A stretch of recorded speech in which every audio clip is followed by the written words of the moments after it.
خدا کا سلام ہو اطہر اور سریش خان. تو میں آگے ہوں تو ہم شروع کرتے ہیں سوال و جواب کی نشست.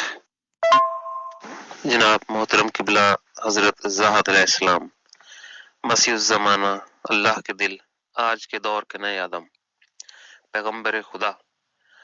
آج کے اس سوال و جواب کی نشست میں ہمارے پروگرام چیٹ گروپ پہ سچے لمحات خدا کے ساتھ میں آپ کا ہم استقبال کرتے ہیں، آپ کو خوش آمدید کہتے ہیں، ہمارے پیغمبر خدا سورج خان صاحب اور ہماری ایڈمن ٹیم. حضور بہت شکریہ جی. ہمارے ایک اور ممبر کا سوال ہے. زاہد خان صاحب سے میرا سوال ہے کہ بائبل اور قرآن کا خدا اتنا ظالم کیوں ہے، اور جو بھی اس کی مرضی کے خلاف چلے گا بس اس کی خیر نہیں، جبکہ آپ کو ایک ایسے خدا کی بات کرتے سنا ہے جو محبت سے سرشار ہے، اور آپ کی باتیں سنتے سنتے خدا سے محبت ہونے لگتی ہے. کیا یہ آپ کا انداز بیان ہے یا سچ میں خدا اللہ ویسا ہی ہے جیسا آپ اپنی تعلیمات میں بتاتے ہیں؟ میرے طرز بیان سے نہ تاریخ بدل سکتی ہے نہ خدا کی دنیا آ سکتی ہے، اور نہ میرے طرز بیان سے یہ ظالم شیطانی دنیا یہاں سے جائے گی. یہ طرز بیان نہیں ہے، میں وہی بیان کر رہا ہوں جو میری آنکھوں نے دیکھا اور جو میرا سفر ہوا خدائے واحد سچے والدین کے ساتھ. اور خدا نے کہا کہ جو کچھ تو نے دیکھا، جو کچھ تجربہ ہوا تجھے میرے سفر میں وہ بیان کر. یہاں تک تو میں نے آپ کو بتایا.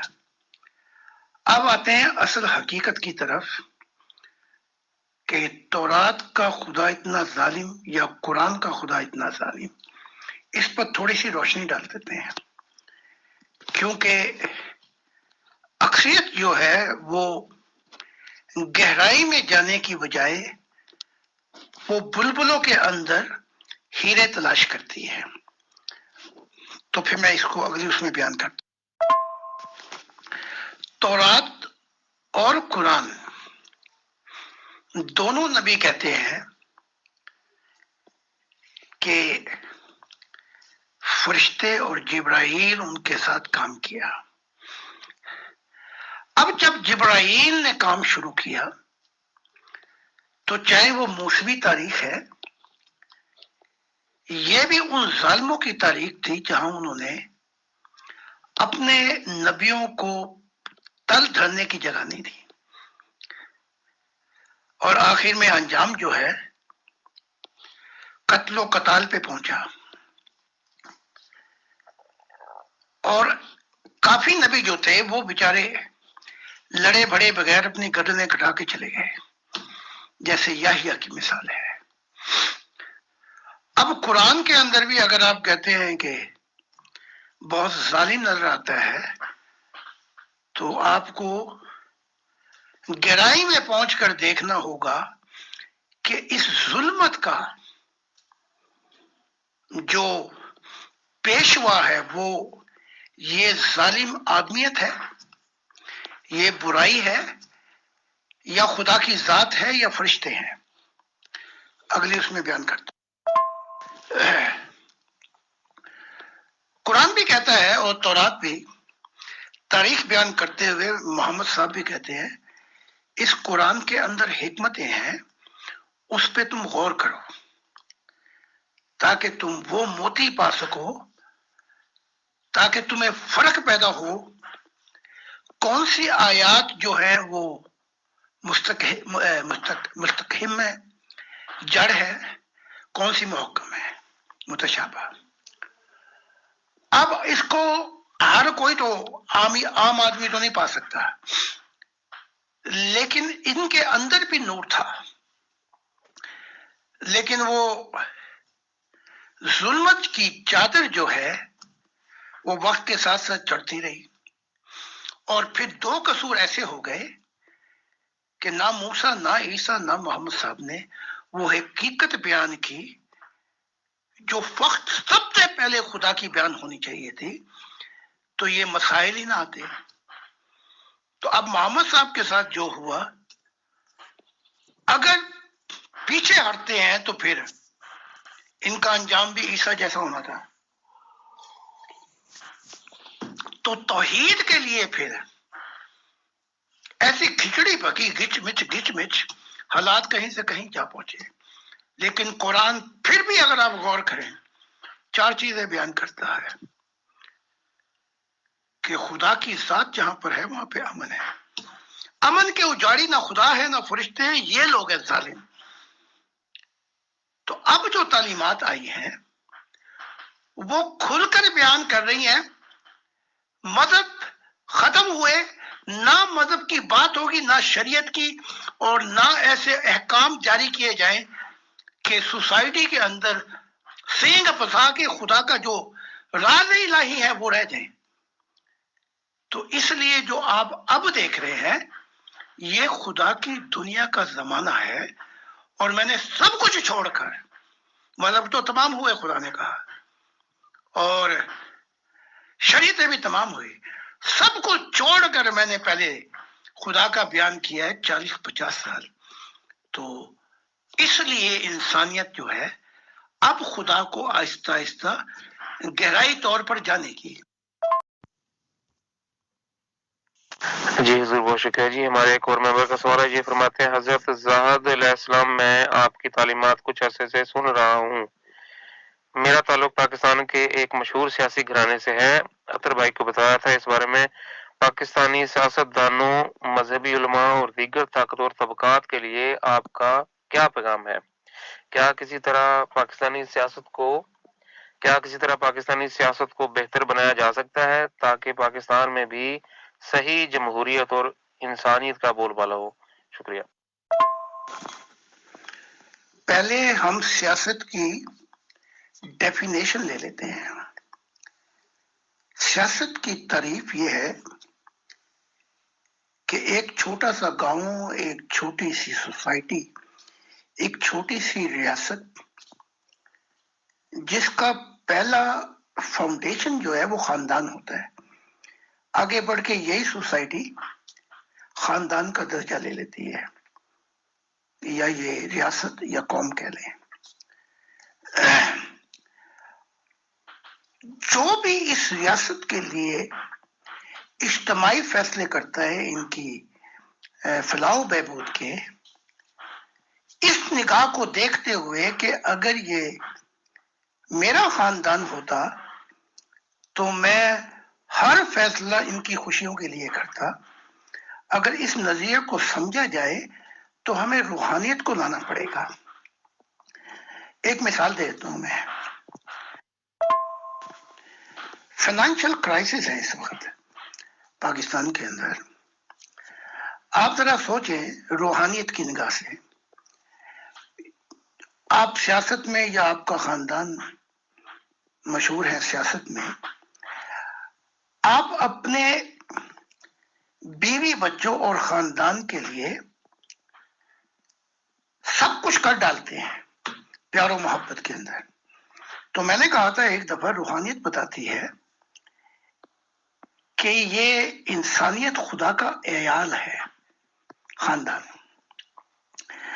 آپ 1 سال جو نگاہیں اپنے پیاروں پہ ڈالتے ہیں، اپنی بیوی یا اپنے پارٹنر پر، وہ 1 سال نگاہیں شفقت اور محبت کی آپ ڈال دیں اس قوم پر، تو میں کہتا ہوں ساری کرائسس ہی ختم ہو جائیں گی فائنینشیل۔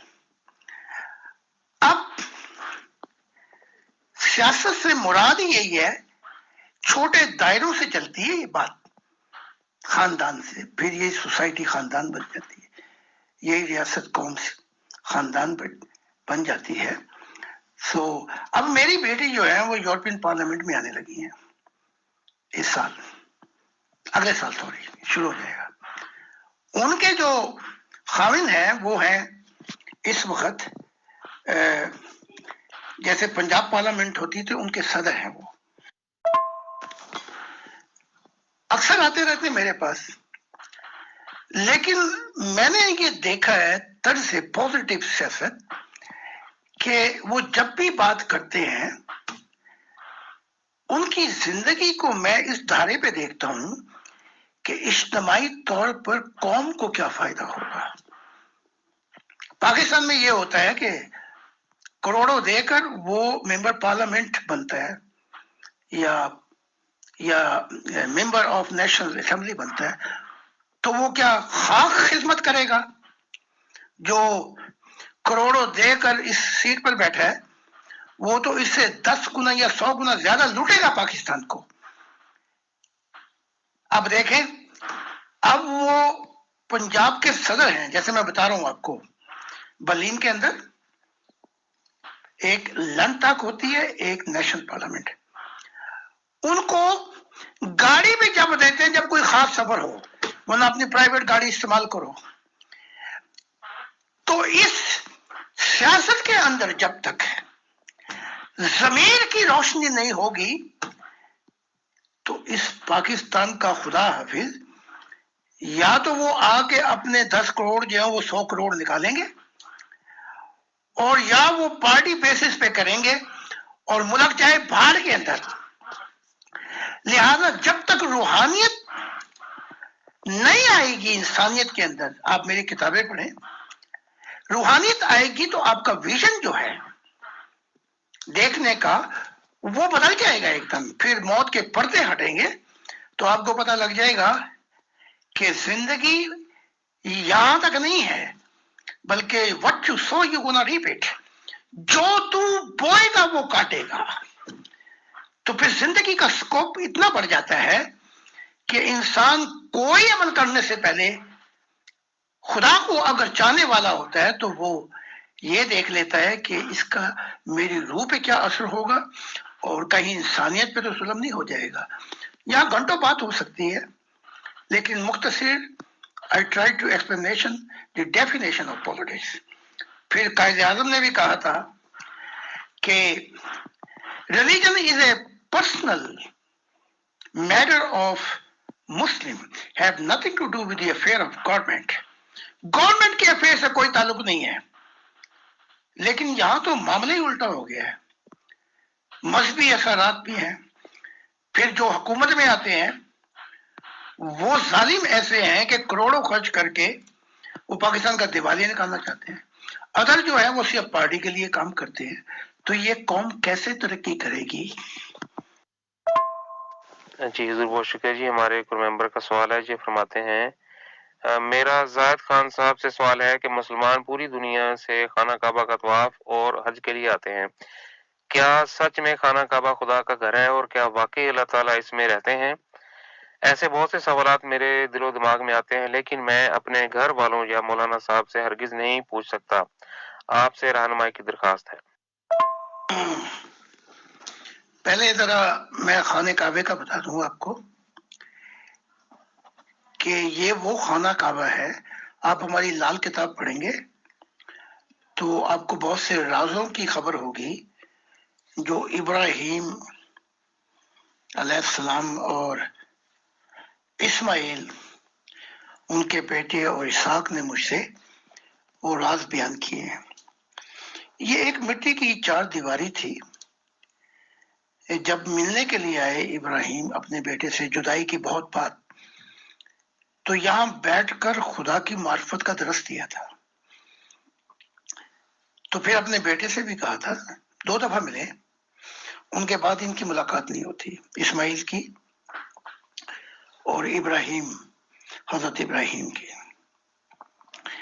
دوسری دفعہ جب آئے تو یہ وعدہ لیا کہ بیٹے شاید اس دنیا میں ہم نہ مل سکیں، تو جو معرفت الہی میں نے خدا کی بیان کی ہے، مجھ سے وعدہ کرو کہ ساری زندگی تم بھی یہ راز الہی بیان کرنا۔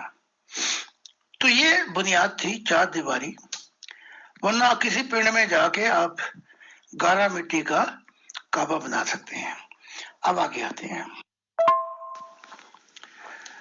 خدا کہتا ہے کہ میری ایک نگاہ، جب ابراہیم نے کہا ذرا ادھر بھی اپنی نگاہ کری، کریو. تو خدا نے کہا میں نے اپنی ایک نگاہ ڈالی، کیونکہ یہاں پر خدا کی معرفت راز الہی ابراہیم بیٹھ کر 15-20 لوگوں کو بیان کرتے تھے. اب آتے ہیں اصل کعبے کی طرف، جہاں پر خدا کی ذات کہتی ہے کہ سال میں 365 دن ہوتے ہیں اور میں ہر دن اس کعبے پہ نگاہ ڈالتا ہوں جو باغ عدن ہے. وہ کعبہ کیا ہے؟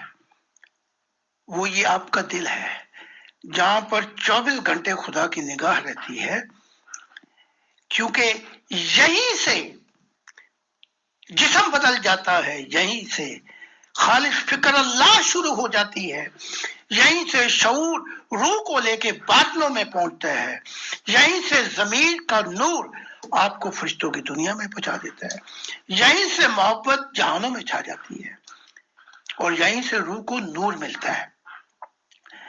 تو یہ جو دل ہے یہ محور ہے، کیونکہ بڑے بڑے جہاز، بڑی بڑی ریل گاڑیاں، بڑی بڑی جو کہتے ہیں یہ ٹرک، وہ چھوٹا سا سٹیئرنگ ہوتا ہے، وہ جدھر گھوم جائے دل، اسے دل کہتے ہیں. جہاں جدھر وہ سٹیئرنگ گھوم جائے وہ پوری گاڑی ادھر گھوم جاتی ہے، پورے جہاز گھوم جاتے ہیں. تو یہ دل ہے جس پر 24 گھنٹے نگاہ کی ہوئی ہے خدا نے. یہ خانہ کعبہ سے کھرپہا گنا آگے ہے، بلند ہے، محاور ہے. اس کعبے کو تو آپ نے بدلا ہی نہیں، جہاں پہ خدا نے کہا میں اپنا باغ عدن بناؤں گا اور یہاں پہ میں ہمیشہ رہوں گا. اس کو بدل لو تو وہاں جانے کی ضرورت نہیں ہے خانہ کعبہ میں، بلکہ کعبے والا بھی آپ کے پاس آئے گا، اور جو ابراہیم ہے وہ بھی آپ کے پاس آئیں گے، اور جو انبیاء ہیں وہ بھی آپ کے پاس آئیں گے. جی حضور بہت شکریہ جی. ہمارے ایک اور ممبر فرماتے ہیں اطہر بھائی ذات خان صاحب سے سوال کرنا چاہتا ہوں، وہ یہ کہ تقریباً ہر مذہب میں دجال کے آنے کا ذکر ملتا ہے اور تمام مذاہب کے نزدیک اس کے مختلف نظریات ہیں. جیسے یہودیوں کے نزدیک نبی محمد دجال ہیں اور اسلام کے نزدیک کوئی ایک آنکھ والا کانا شخص وغیرہ وغیرہ. میں صرف یہ جاننا چاہتا ہوں کہ دجال کون ہے، کیا ہے، اور اس کے آنے کے انسانیت کو کیا نقصانات ہیں. شکریہ. پہلے آپ دجالی فتنے کی میں آپ کو تشریح کر دیتا ہوں. وہ ایک آنکھ سے کانا ہوگا، کیونکہ یہ نبی تمثیلوں میں بیان کر کے گئے ہیں تو بہت سے لوگوں نے ٹھوکر کھائی ہے. دائیں آنکھ سے کانا ہوگا، بائیں آنکھ سے دیکھتا ہوگا. تو مراد یہ ہے کہ اس کے اندر دائیں آنکھ سے کانا روحانیت کی تلاش نہیں ہوگی، خدا کی ضرورت کو بھی ختم کرنے والا ہوگا، اور بائیں آنکھ سے دیکھتا ہوگا. یہ دنیا ہے، یہ یورپین کا یہ جو مٹیریل ازم ہے، یہ جو سائنسی ریسرچ ہے جو صرف حقائق پر ایکسپیریمنٹ پر چلتی ہے، اور وہ اپنی ریسرچ میں یہ کہتے ہیں کہ ہمیں تو خدا دکھائی نہیں دے رہا، لیکن یہ ایسا نہیں ہے. تو نہ دجالی فتنہ محمد صاحب ہے، نہ کوئی گدھا ہے، بلکہ سب سے بڑے گدھے ہم خود ہیں کہ ہم نے اپنے اوپر کتابیں لادی ہوئی ہیں اور ہمیں تمیز نہیں ہے کہ ہم کیا لے کر چل رہے ہیں. اس لیے سب سے بڑا دجالی گدھا ہم خود بن گئے ہیں. اب آتے ہیں آگے کی طرف. مذہب کیونکہ فرشتوں سے شروع ہوئے تو مذہب 4 دیواری بناتا ہے صرف اپنی امت کے لیے، اور وہ یہ کہ نیکی اور بدی کی تعریف کرتا ہے، ڈیفینیشن دیتا ہے. چاہے اسلام ہو، عیسائی ہو، تورات ہو، بودھائزم ہو، کنفیوش ہو، جین ہو، کوئی بھی ہو، ہندو. لیکن مذہب جو ہے وہ ایک ایسے نظریے پر قائم ہے جسے کہا جاتا ہے بلائنڈ بلیف، یعنی کہ اندھے طور پہ یقین. لیکن میں کہوں گا کہ مذہب کی دنیا میں پازیٹیو طریقے سے، مثبت انداز سے آؤ. وہ یہ نیگیٹو انداز سے نہیں، پازیٹیو انداز یہ کہ خدا ہے، زندگی ہے، موت کے بعد فرشتے بھی ہیں، روح کی زندگی بھی ہے. یہاں تک تو مذہب کا یہ پہلا قدم ہے. لیکن مذہب کے اور بھی قدم ہیں. جو اکثریت جو ہوتی ہے امتیں، وہ اندھی ہو جاتی ہے، وہ نہیں دیکھتی، وہ تکیہ کر لیتے اپنی نبی پر. میں مثال دے دیتا ہوں. یہاں تک تو قرآن کہتا ہے بن دیکھے یقین لاؤ، لیکن بعد میں پھر چلتا ہے تو کہتا ہے کہ ہم پردے بھی ہٹاتے ہیں موت کی زندگی کے، یعنی پھر ایمان پہ بات نہیں رہتی. آگے چلتا ہے تو پھر کہتا ہے کہ وہ جو نفس خدا سے محبت کر بیٹھا، اپنے آپ کو مٹا بیٹھا، اس کے لیے پردے ہٹ جاتے ہیں اس دنیا کے اندر ہی. تو مسئلہ جو ہے وہ جو دجالی فتنہ ہے وہ تو ہمارے اندر بسا پڑا ہے. وہ یہ نہیں بتا سکے کہ جو تمہارا اندر کا دجال ہے اس کو کیسے مٹانا ہے، اس لیے ہم کہیں باہر دیکھ رہے ہیں. سب سے بڑی غلطی یہی ہوتی ہے. اب مجھے یاد نہیں آ رہا بلے شاہ یا وارث شاہ، میرے خیال بلے شاہ ہی ہے، وہ باہر جا کے بڑی بڑی پروازیں کرتا تھا آسمانوں پر، علم بکھیرتا تھا، بڑے بڑے، یعنی کہ واہ واہ ہوتی تھی. گھر آیا تو شیطان بیٹھا ہوا تھا. تو یہ دیکھ کے پھر اس کو اصل کی سمجھ لگی، یہ بلے شاہ یہ جو تو باتیں کرتا رہتا ہے، آسمانوں پہ کلا بازیاں کھاتا ہے، ادھاری مارتا آسمانوں پر، اتنے جڑا کار بیٹھے انہوں نے تو پڑے ہی نہیں. تو پھر سمجھ لگی کہ پہلے جو سیڑھی ہے وہ تو خود اپنے آپ کو مٹا تاکہ وہ تیرے گھر میں نہ بیٹھے، اس کو نکال. پھر جب تم مٹا دے گا تو خدا کی طرف سے نیا نور اور بقا ملے گی، اور پھر تو آسمان پہ کلا بازیاں مارے گا. پھر نہ تیرا دجالی فتنہ تیرا نقصان کر سکتا ہے، کیونکہ اب تو مذہبی اندھا نہیں رہا، اب تو روحانی بصارت دیکھنے اور سننے والا ہو گیا ہے. یہ فرق ہے. جی حضور بہت شکریہ. جی ہمارے ایک ممبر فرماتے ہیں میرا زاہد خان صاحب سے سوال ہے کہ اگر مذہبی انتہا پسند غزوہ ہند برپا کرنے میں کامیاب ہو گئے تو اس کا انجام کیا ہوگا؟ سادہ الفاظ میں پوچھوں تو غزوہ ہند کون جیتے گا؟ شکریہ. یہ محمد صاحب تھے جنہوں نے غزوہ ہند کی بات کی تھی.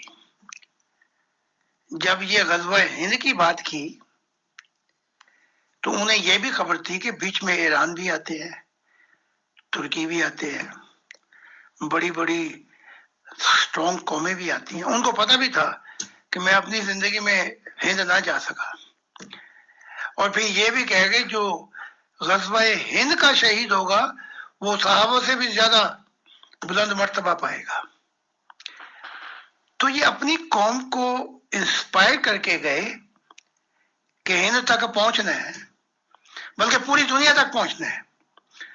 اب غزوہ ہند کی بات بھی نہیں کرنی. اگر غزوہ ہند شروع ہوا نا تو دونوں طرف سے اتنے بام ہیں کہ پوری ایشیا کے اندر بلیک ہول بن جائے گا، کالا سوراخ بن جائے گا.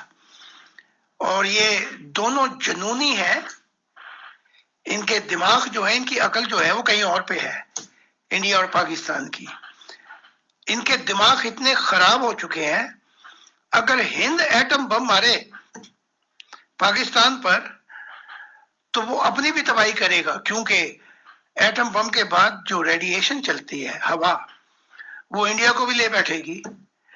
تو یہ بم کس کو ماریں گے؟ یہ بلکہ پوری دنیا کا کھانا خراب کر کے.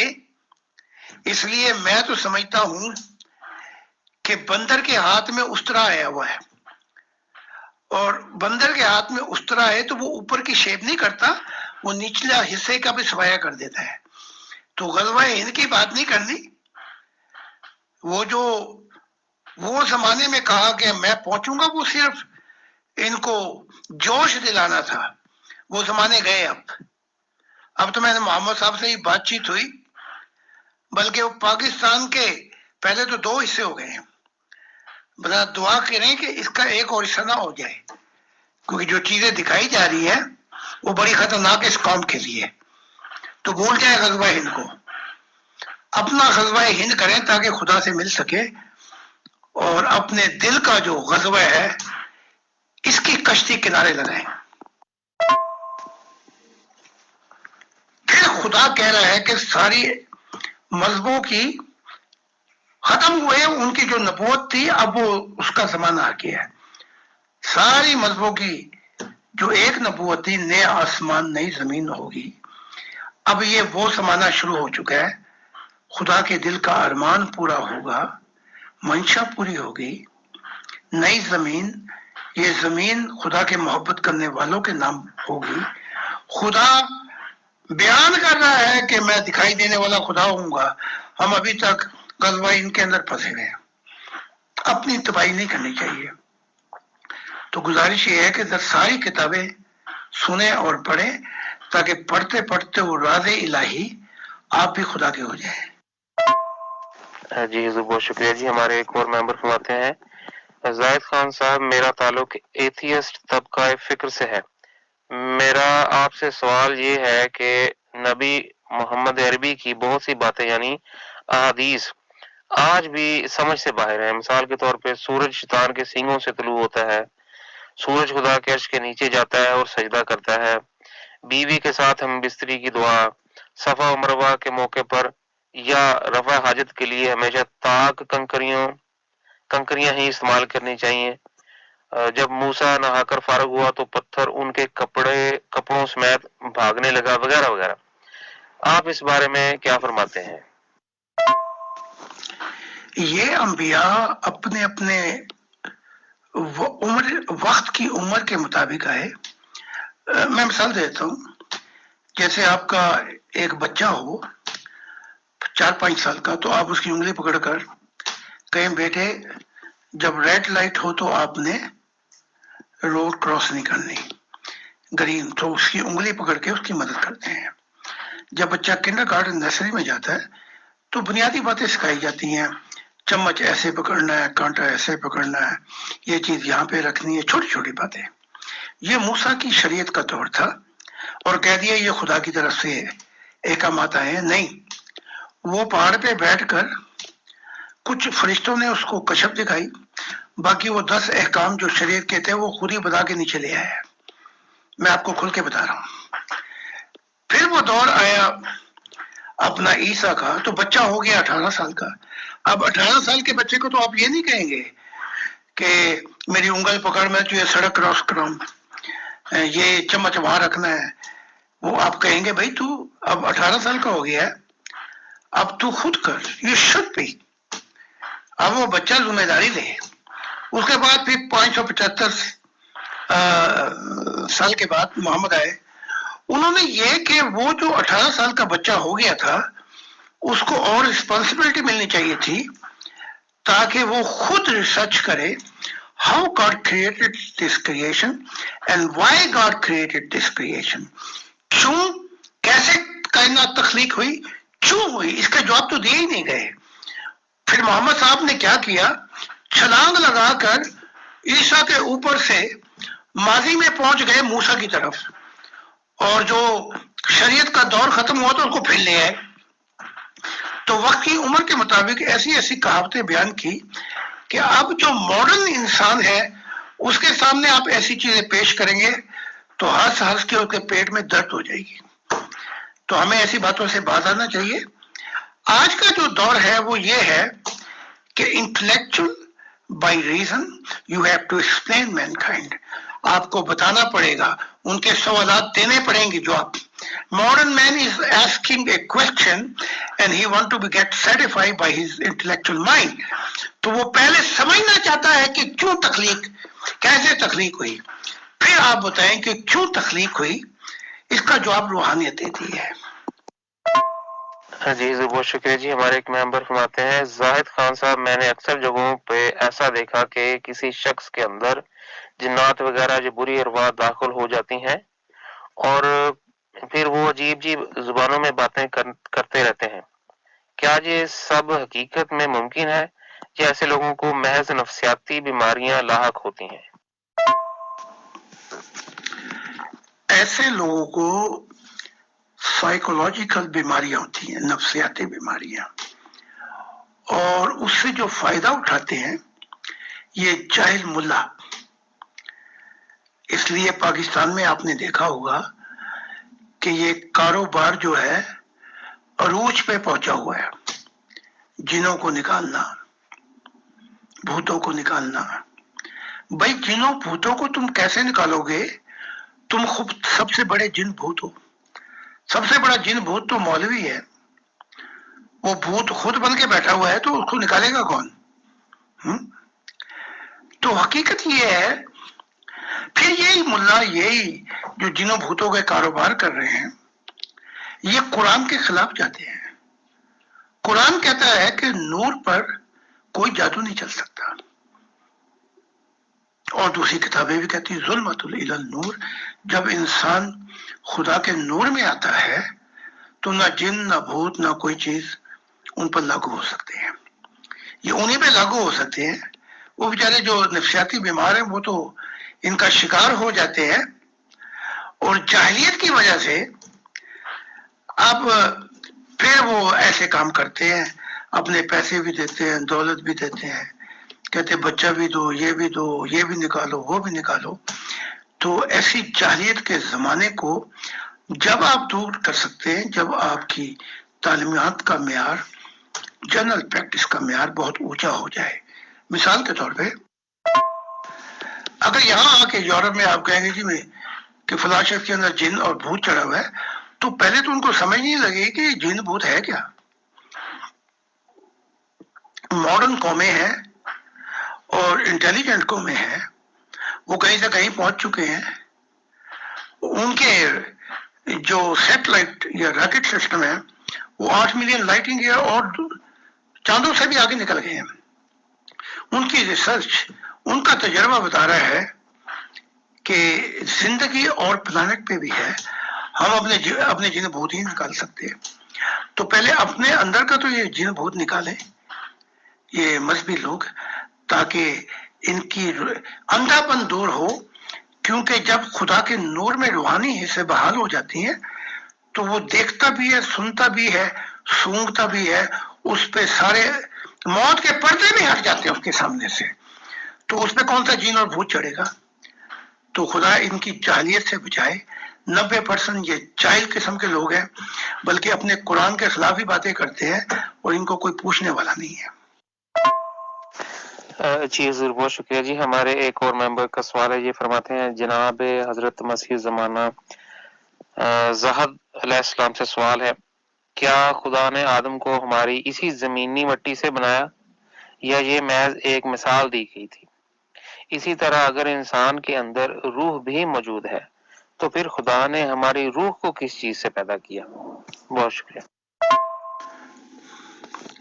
ہاں، روح جو ہے زمینی کائنات سے پہلے اور یہ ظاہری کائناتوں سے پہلے یہ تخلیق کرتی گئی تھی عالم ارواح میں. تو آپ کی روح جو ہے وہ پرانی ہے، قدیم ہے ظاہری کائنات سے.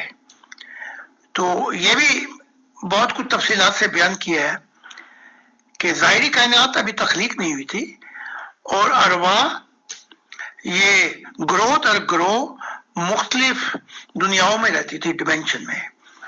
تو یہ ظاہری کائنات بعد میں تخلیق ہوئی ہے تاکہ انسان وہاں، کیونکہ روح سلو موشن میں تھی، ترقی کے لیے خربوں سال چاہیے تھے، اس لیے ظاہری کائنات اور تخلیق کی گئی تاکہ جسم دیا جائے اور یہ فاصلے جلدی سے طے ہو جائیں. جی حضور بہت شکریہ جی. ہمارے ایک اور ممبر کا سوال ہے، یہ فرماتے ہیں زاہد خان صاحب سے سوال ہے کہ صدقہ یا خیرات کا اصلی معنی کیا ہے؟ کیونکہ ہر مذہب میں اسے آخرت کے ثواب سے جوڑ دیا جاتا ہے، اور حقیقی اچھائی تو یہ ہے کہ اسے کسی بھی غرض یا لالچ سے بالاتر ہو کے کی جائے. آپ اس بارے میں کیا فرماتے ہیں؟ شکریہ. صدقہ یا خیرات جو ہے، اس کے اصل مضمون کی طرف میں آپ کو لے کے آتا ہوں. بہت بڑے صوفی گزرے ہیں، جنید کے دور میں ہی ہے، شبلی.